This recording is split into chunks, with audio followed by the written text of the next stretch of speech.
Hi, welcome back to Bright Pharma. आज की ये जो वीडियो है ये क्वेश्चन एंड आंसर एपिसोड होने वाली है और आज के इस वीडियो का टॉपिक है डाउट्स इन एमएसबीटी एग्ज़ाम। तो बहुत सारे स्टूडेंट हैं हमारे जो पूछ रहे थे कि मैम एमएसबीटी एग्ज़ाम में क्या हम लो वॉल्यूम में बात कर सकते हैं, क्या स्क्रीन रिकॉर्ड हो सकती है, क्या स्क्रीन स्प्लिट हो सकती है या फिर हम क्वेश्चन के स्नैपशॉट ले सकते हैं, क्या गुड टाइम होगा जब हम एग्ज़ाम जॉइन कर सकते हैं, क्या हम एग्ज़ाम में कॉपी कर सकते हैं, कॉपी करना क्या सेफ़ रहेगा और पासिंग मार्क्स कितने होंगे, टाइम का मैनेजमेंट कैसे करें। तो आदि सारे टाइप के जो क्वेश्चन हैं तो इनका आंसर मैं इस वीडियो में आपको देने वाली हूँ। तो चलिए स्टार्ट करते हैं फर्स्ट क्वेश्चन से, can you talk in low volume. तो इसका आंसर है हाँ, आप लो वॉल्यूम में बात कर सकते हैं, लेकिन आपको सिर्फ एक चीज़ ध्यान में रखनी है कि जब भी आप बात करें तो आप फ्रिक्वेंटली बात ना करें। कभी कभी बात कर सकते हैं। अगर फ्रिक्वेंटली बात करेंगे तो इमेज जो कैप्चर होने वाली है आपकी सॉफ्टवेयर की मदद से, उसमें आप बात करते दिखाई देंगे तो प्रोक्टर आपको वार्निंग सेंड कर सकता है। अगर आप एक आध बार बात कर रहे हैं तो इट्स ओके, लेकिन हर एक इमेज में आप बात करते ही दिखाई दे रहे हैं तो ऑब्वियसली 100% श्योर आपको वार्निंग आएगी ही आएगी। और अगर जितनी आपको ज़्यादा वार्निंग्स आएगी उसका मतलब ये होना है कि आप माल प्रैक्टिस कर रहे हैं और आपके ऊपर माल प्रैक्टिस रजिस्ट्रेशन हो सकता है, कॉपी केस हो सकती है। एक बात हमेशा ध्यान में रखिए, एक वार्निंग आती है तो इट्स ओके, लेकिन बार बार आपको वार्निंग आ रही है तो एमएसबीटी की जो टेक्निकल टीम है वो आपका रिव्यू करेगी।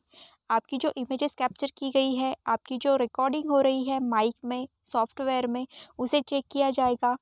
अगर एक वार्निंग है तो इट्स ओके, लेकिन ज़्यादा वार्निंग आने पर आपको प्रॉब्लम हो सकती है। तो हाँ, पार्शियली इसका आंसर है yes, you can talk in low volume, but हमेशा बात नहीं करना है। कभी कभी बात करेंगे तो it's okay. Next question is can you record the screen.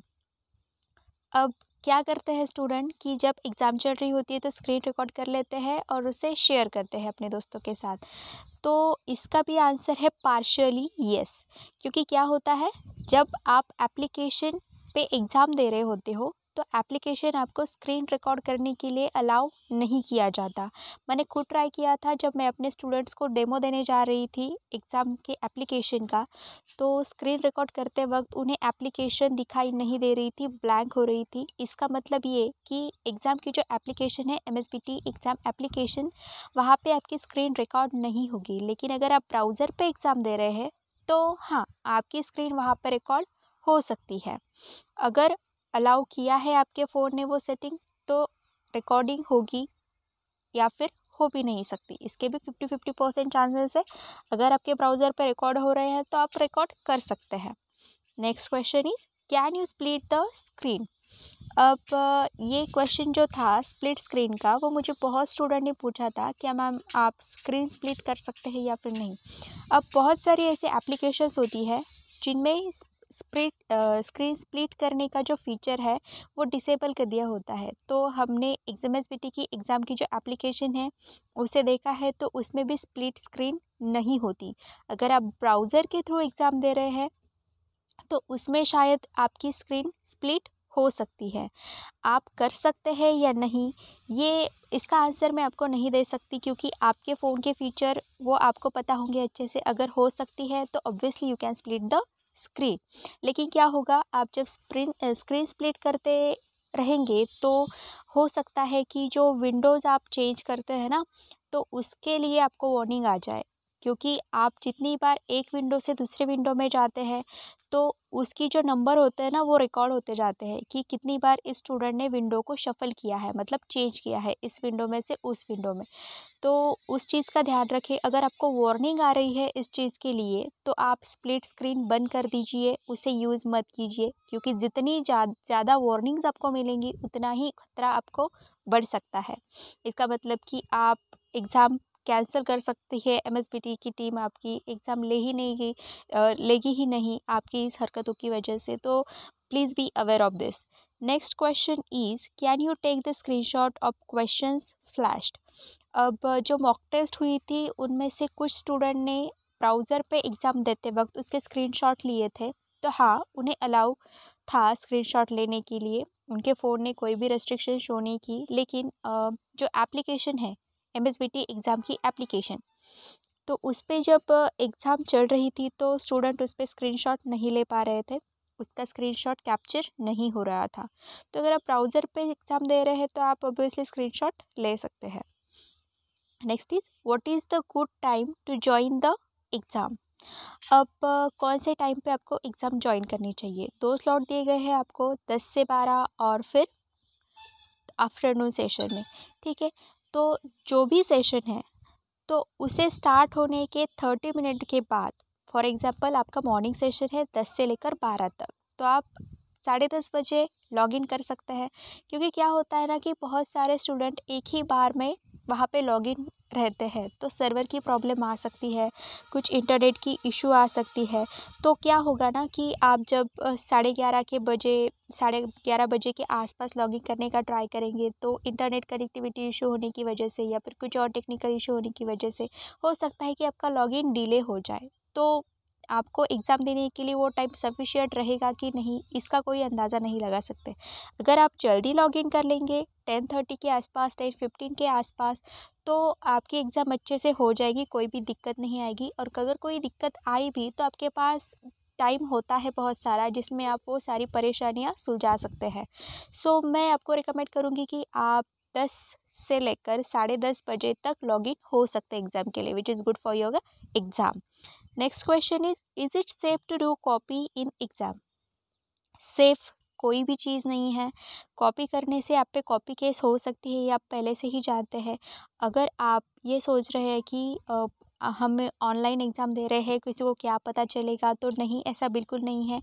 जिस तरह से क्लास में आपकी टेस्ट होती है और सुपरवाइज़र आप पे नज़र रखता है, उसी तरह से वेब कैमरा की मदद से आपके जो प्रोक्टर है वो आप पे नज़र रखने वाले हैं। अगर आप कुछ मिसबिहेव कर रहे हैं, मतलब माल प्रैक्टिस कर रहे हैं, तो वो आपको वार्निंग सेंड करेंगे, उसके लिए पहले से वार्न करेंगे कि ऐसा मत करो, मत करो। अगर आप फिर भी वही गलती किए जा रहे हैं तो आपकी जो केस है वो ऊपर हाईलाइट की जाएगी और फिर आपके ऊपर जो भी कार्रवाई कर सकते हैं वो लोग वो करेंगे।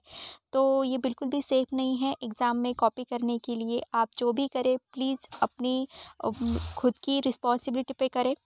नेक्स्ट इज़ पासिंग मार्क्स, कि आपको एग्ज़ाम में पास होने के लिए कितने मार्क्स की ज़रूरत है।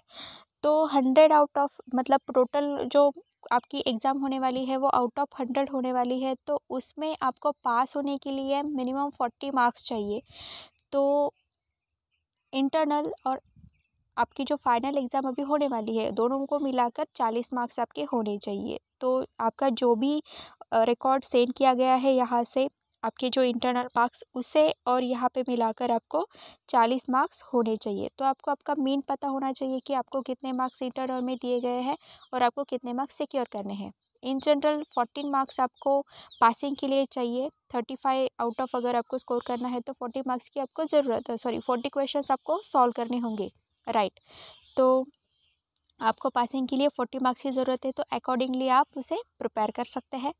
Question number 8, time management. अब आप पूछ रहे हैं कि कौन कौन से क्वेश्चन को कितना कितना समय देना चाहिए। तो लेट्स कंसिडर कि आपके पास 40 क्वेश्चन है सॉल्व करने के लिए और टाइम है 60 मिनट का। तो आई विल सजेस्ट कि हर एक क्वेश्चन के लिए 1 मिनट आप पकड़ लीजिए।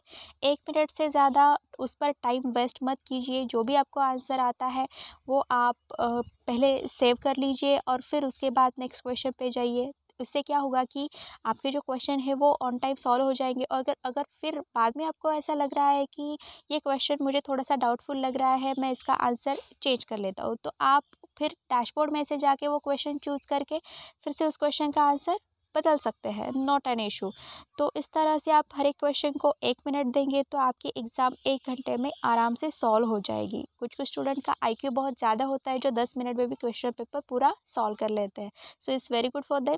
और बाकी स्टूडेंट के लिए, जो नॉर्मल स्टूडेंट है, उनके लिए एक क्वेश्चन के लिए 1 minute is more than enough.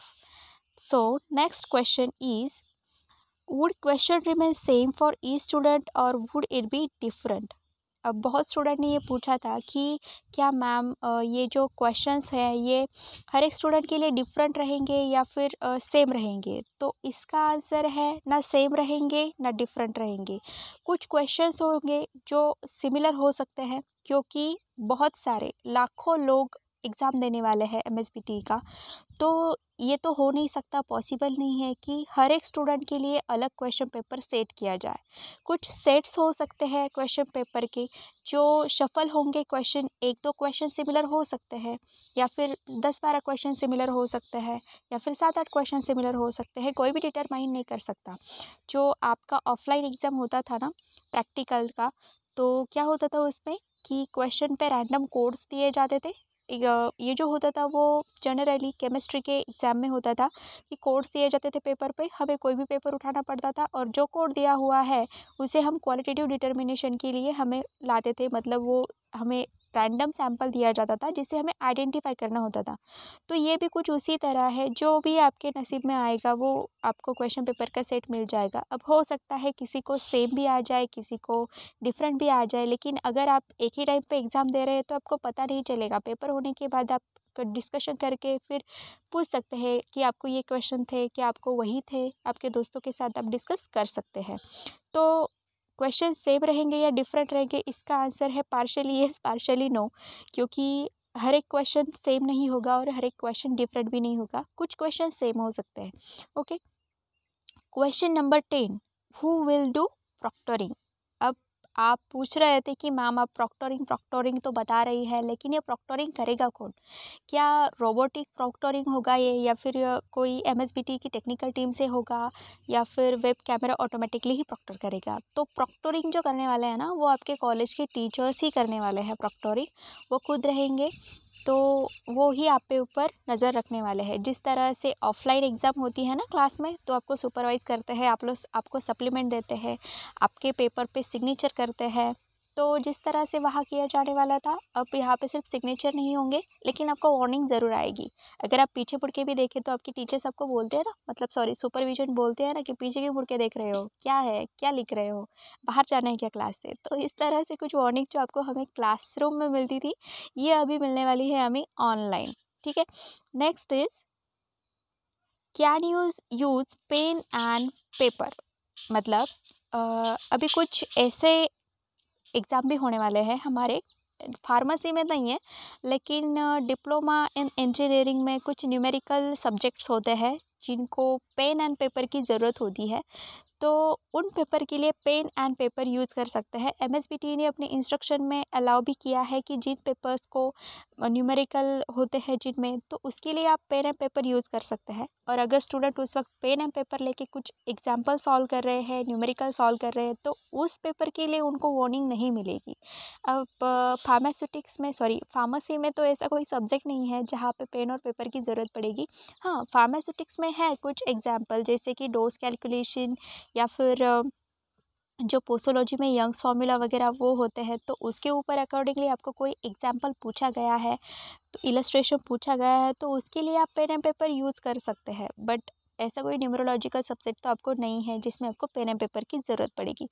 तो ये थे कुछ सॉर्टेड क्वेश्चन। आई होप कि मैं आपको सारे क्वेश्चंस के आंसर दे पाई हूँ। अगर आपको इसके अलावा भी कोई और क्वेश्चंस है आपके माइंड में, तो प्लीज़ कमेंट सेक्शन में हमें कमेंट करना ना भूलें। मैं आपके क्वेश्चन के आंसर देने का ज़रूर ट्राई करूँगी।